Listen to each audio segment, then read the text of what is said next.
Good morning, students.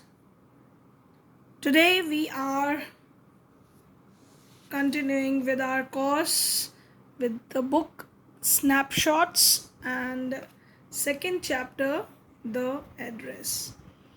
This story is written by Marga Minko, and this story explains you. It is kind of a touching story of a girl where she describes small account of her life where he goes in search of her mother's belonging after Second World War, and she was really wanted to feel and touch the things which belong to her mother. They have to leave all those things earlier from that place, and after some time she went there to see those things.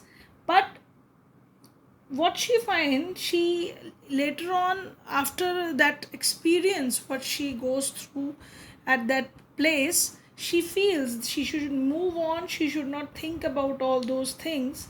And the place, the address where she visited, which was told to her by her mother, as that is a title because she visited that address. So that was the address where she visited, and that place, and there was no, at this time it has no value for her because that feeling, she realized that if she is going to repent about old thing, it is only going to give her pain. So she decided to move on. We do also have the same kind of feelings with our things, with our belongings. It may be at a house or at another place. We feel touched with the things which we use. The same feelings were there with this narrator, and somehow they have to leave that place due to Second World War. And then again, when as a mother's, those things were her mother's belongings, so she was emotionally attached to it. She wanted to see those things again, she wanted to feel those things again. That emotional attachment was there. So let's analyze the story with this background. I have given you a kind of account with what is the background of the chapter. Now you should understand the story in detail. The procedure will be same. I have underlined the words here in the chapter. They will be written as word meanings in your notebook. I'll be explaining it to you during the chapter explanation. Let's start with the chapter. This short story, is a poignant account of a daughter who goes in search of her mother's belongings after the war in Holland. When she finds them, the object evoke memories of her earlier life. However, she decided to leave them all behind and resolves to move. This is the background of the chapter I have already given to you. Poignant here means arousing sadness, and evoke, which means which arises, the memories which arises in an earlier life, and resolves means decides. So the lady is describing her account, this daughter who goes in search of her mother's belonging. It was World War, and the place is Holland, and she finds the object evoke memories of her earlier life, and when she see those things, immediately she recalled her earlier life, and she decided to leave all these things behind and resolves to move. She decided to move on. So this is the background. Now let's start with the chapter. Do you still know me? I asked. The woman looked at me searchingly. She had opened the door a chink. I came closer and stood on the step. Now when the narrator reached that place, this is in the conversational form, the narrator is asking, do you still know me? She asked the other person that, do you still know me? The woman looked at me searchingly. The other woman was looking at her as if she don't know. She's trying to find out who she was. She had opened the door a chink. Chink refers to very little bit, narrow opening. She had not opened the door thoroughly. When we open the door for strangers, we open it little bit. I came closer and stood on the step. She wanted her to recognize. Narrator wanted that the lady should recognize her, so she came close one step, stood on the step up there. No, I don't know you, but she's totally refused that I don't know you. I am Mrs. S daughter. Now she gave the reference also, the name of her mother, but she held her hand on the door as though she wanted to prevent it opening any further. The lady has kept her hand on the door and she don't want to open it. Looks as if she don't want to open the door more for her. Her face gave absolutely no sign of recognition. She kept staring at me in silence. So the lady was showing that her face was showing that she is not recognizing that lady on the door, and she keep on staring at her very silently. Perhaps I was mistaken. I thought perhaps it isn't her. I had seen her only once, fleetingly, and that was years ago. It was most probable that I had rung the wrong bell. The woman let go of the door and stepped to the side. She was wearing my mother's green knitted cardigan. The wooden buttons were rather pale from washing. She saw that I was looking at the cardigan and half hid herself again behind the door. But I knew now that I was right. Now, when the narrator, this lady shows, thought that when this lady is not recognizing her, she thought that she might have come to a wrong place, or and she is not that lady for whom she is searching for. So, what she did, fleetingly here refers to for a very short time. So, because she had met her for a very short time, so or that too many years ago, so maybe it is probably she is thinking, she thought that maybe she has rung the wrong bell, and then women let go of the door and stepped to the side, and then she went back, let her go from the door, and then stepped aside, and then she recognized the cardigan is a kind of a sweater open with open button. She was wearing the cardigan which belongs to her mother. She immediately recognized that with the green knitted cardigan, and there were wooden buttons on it which were dull with washing. So that girl immediately recognized the cardigan of her mother, and that women also noticed that the lady is recognizing that cardigan, so she hid herself behind the doors. With this, narrator recognized that she is not at the wrong place. She was right. Well, you knew my mother, I asked. Now she questions that lady that you knew my mother. Have you come back? Said the woman. I thought that no one had come back. Now she asked that lady, that narrator, that you people have come back. And she also said that they were not expecting them to come back because nobody came after this world war happened, and those who left the place, they never come back. Only me. She referred that only me who come here, nobody else. A door opened and closed in the passage behind her. A musty smell emerged. Now she also noticed that behind her in the house, the door in the passage opened behind her and a musty smell emerged. Musty smell is a kind of very stale smell. She recognized that. I regret I cannot do anything for you. Now that lady said that I feel very sorry that I cannot do anything for you. I have come here specially on the train. I wanted to talk to you for a moment. The narrator keep on insisting this thing that she came on train to this place and she wanted to talk to her. It is not convenient for me now, said the woman. I can't see you. Another time, I can't see you. Now this lady is being very rude. She is not attending her very well. She even said that it is not the right time, convenient time for me, and I can't see you. I cannot attend you at this time. Some other time. She nodded and consciously closed the door as though no one inside the house should be disturbed. And she simply nodded her head and she closed the door knowingly, and she don't want that anybody in the house should know who has come out there.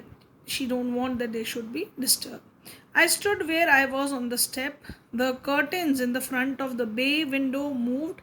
Someone stared at me and would then have asked what I wanted. Oh, nothing. The woman would have said. It was nothing. Now she was on the step and there was a bay window. Bay window is a kind of a window, big large window which is just sticking out of the wall of the house. And from there she is fine that somebody has pulled the curtain and watched outside that who is there. And that woman might have said inside that nothing, nobody is there. So this woman was trying to avoid her and somebody was watching her from the window. This narrator noticed that thing, and but the lady was being very rude to her and she didn't reply to her anyway. Next, I looked at the nameplate again. Dorlings, it said, in black letters on the white enamel, and on the jamb, a bit higher, the number 46. Now it is the address mentioned here, and this place name is Dorlings. It said, it is written in the black letter with white enamel, and on the jamb is a kind of a door post where people used to put letters. It is a bit higher and there is number 46 is written. So this was the address of that place. As I walked slowly back to the station, I thought about my mother who had given me the address years ago. I had been in the first half of the war. I was home for a few days and it struck me immediately that something or other about the rooms had changed. I missed various things. My mother was surprised. I should have noticed so quickly. Then she told me about Mrs. Darling. I had never heard of her, but apparently she was an old acquaintance of my mother whom she hadn't seen for years.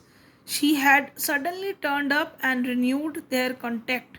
Since then, she had come regularly. Now, the lady is, this narrator is telling that when she was going back to station, the thoughts were prevailing in her mind. She was thinking about her mother who gave her that address many years ago. And this had been the first half of the war. Now she was there for a few days back. She has come here, and this time is about the First World War when it was going on, and first half of the war.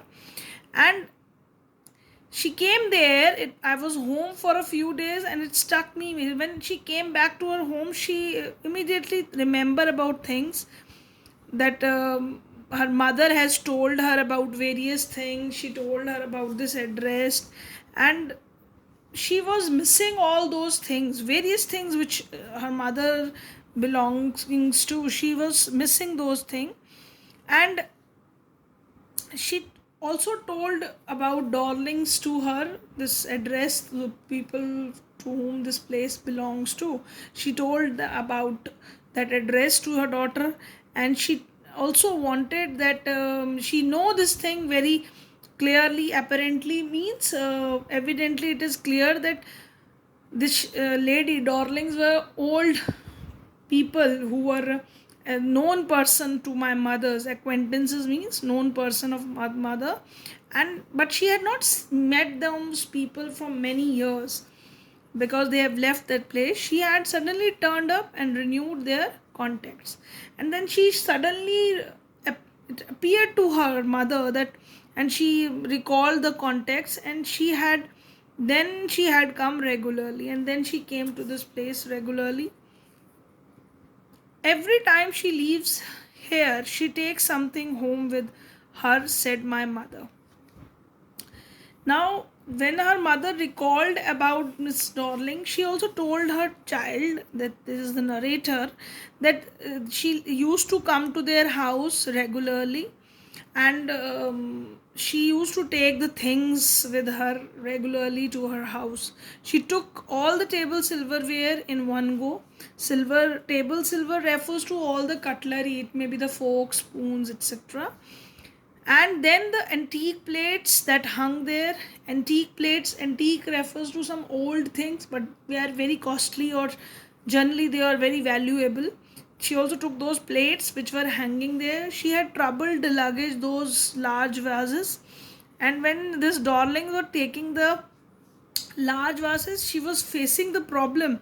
And I'm worried she got a creak in her back from the crockery. Now, when she was taking those heavy things with her, She was also worried that she will have some kind of strain even in her back.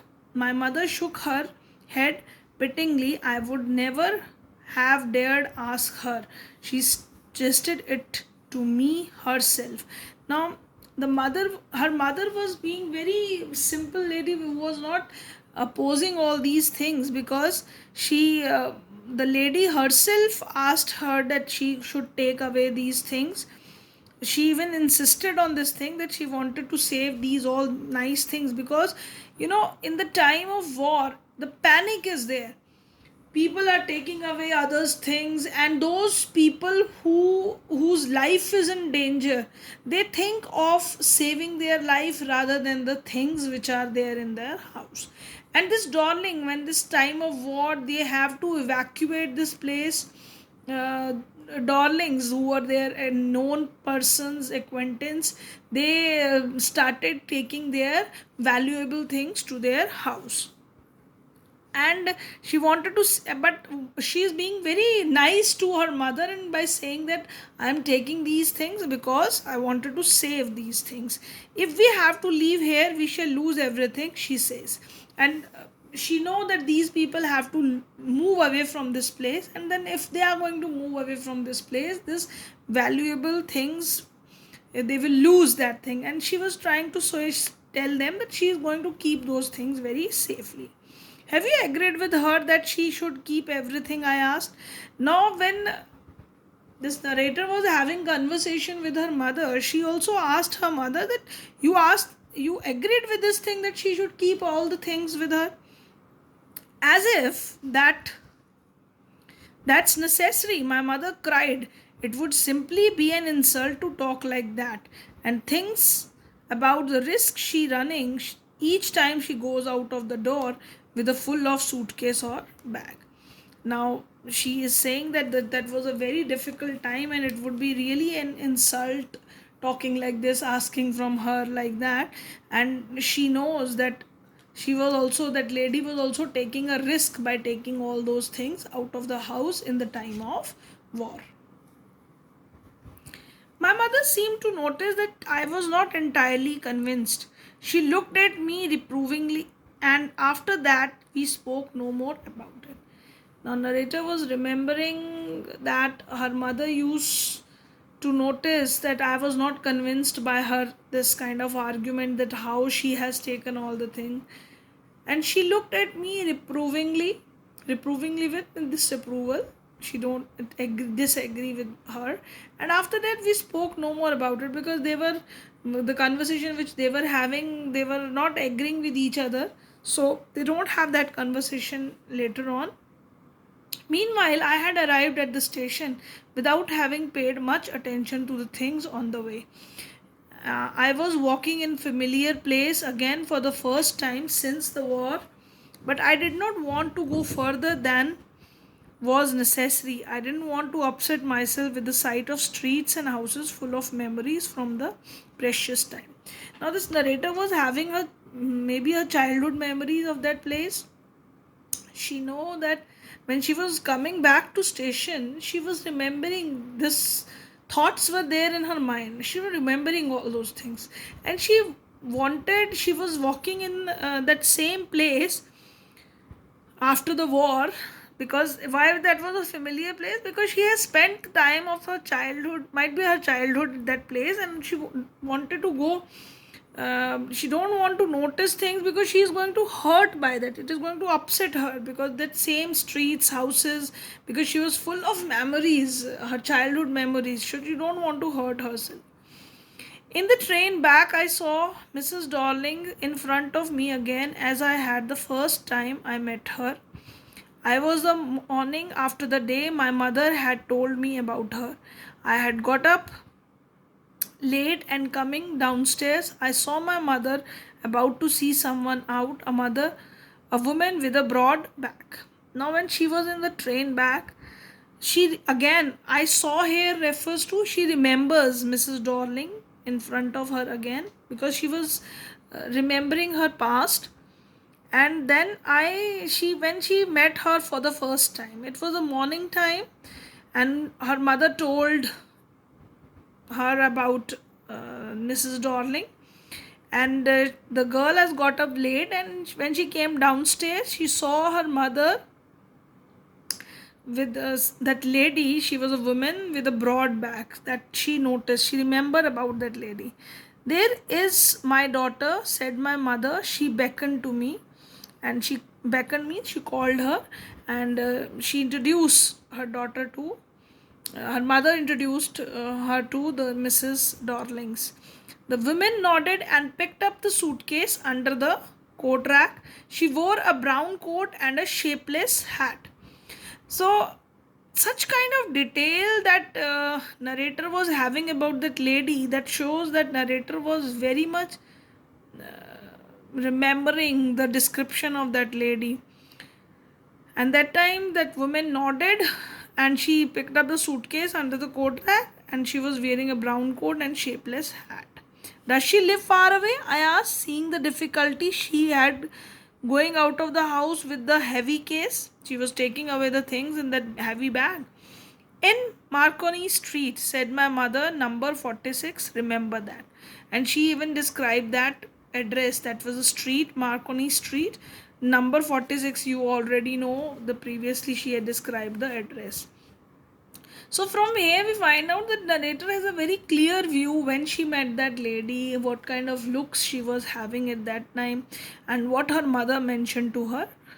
So I had remembered it, but I had waited a long time to go there.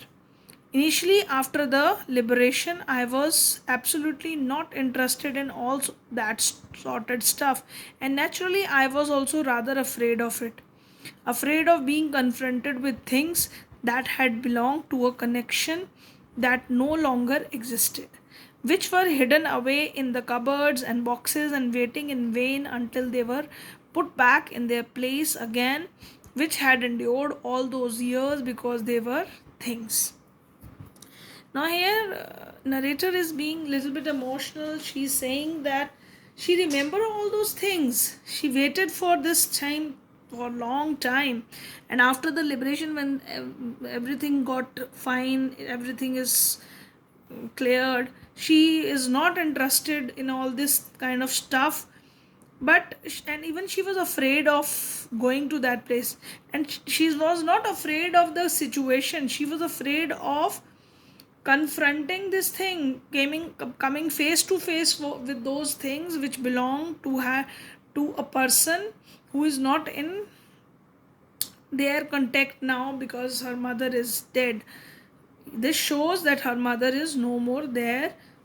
She don't want to face those things which belong to her mother, because that is going to arise that emotional attachment with those things which were hidden away in the cupboards and boxes and waiting in vain until they were put back in their place again. And those things might be there in the boxes and cupboards which were waiting that somebody is going to come and pick them up, but that person will never come because she was her mother and she is no more, which had endured all those years because they were things. And they have endured refers to they have survived so many years. This shows that this incident happened many years ago when they give the things to Mrs. Darlings, and these things have survived because they were things. Otherwise, human beings don't survive. So this paragraph also reflects you that how emotional the narrator was saying that things which are dead, which are uh, non-living, they survived, but living things who are attached to it, like her mother, she is no more there. But gradually everything became more normal again. Bread was getting to be lighter color.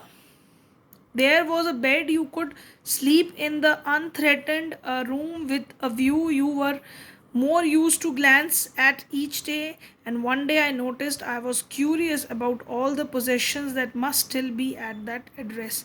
I wanted to see them, touch, remember. And then later on she thought everything, and when everything became normal, bread was getting to be lighter color.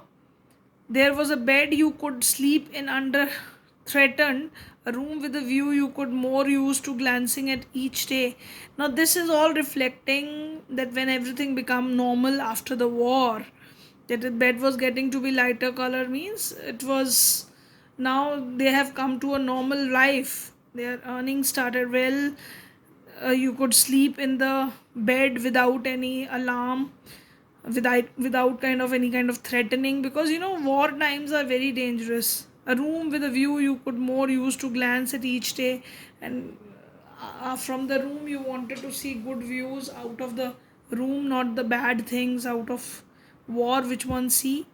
And the day I noticed I was, and then when everything was fine, she wanted to see those possessions of her mother which was still there in that address, and she wanted to touch them, remember them, because now maybe her mother, she is missing her mother a lot, and she, by touching those things, she wanted to get emotional feel which she might be having with those things. After my visit in vain to Mrs. Dorling's house, I decided to try a second time. Now, a girl of about 15 opened the door to me. I asked her if her mother was at home. No, she said, my mother's doing an errand. No matter, I said, I'll wait for her. Now, when she visited at that place, Mrs. Darling does not responded to her in a positive way. She didn't attend her in a positive way, and she didn't even recognize her. So she know that the visit was in vain, but she wanted that let's try for the second time.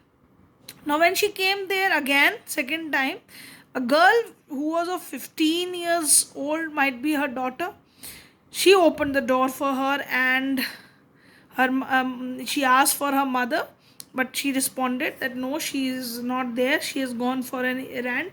Errand is a kind of work which involves going out of the house. So she said, no matter. I said, I'll wait for her. She wanted that I should wait for her. So we will be stopping this lesson here till this page number 12, and we are going to start with the next part of the chapter. So from this part of the chapter we realize that narrator came to that place where she was remembering her mother, she was remembering her childhood, she even remember how she met Mrs. Darlings. Although Mrs. Darling, when she went there, she totally refused. She didn't attend her very well, and she came back to station thinking about all the things which happened in the past. But she again wanted to try again. She wanted her to recognize her, and she wanted to see all those things. And when she reached that place, she saw that girl was there, but Mrs. Darlings was not there. Now, what happened next? We would be continuing with this chapter in the next class. Thank you, class.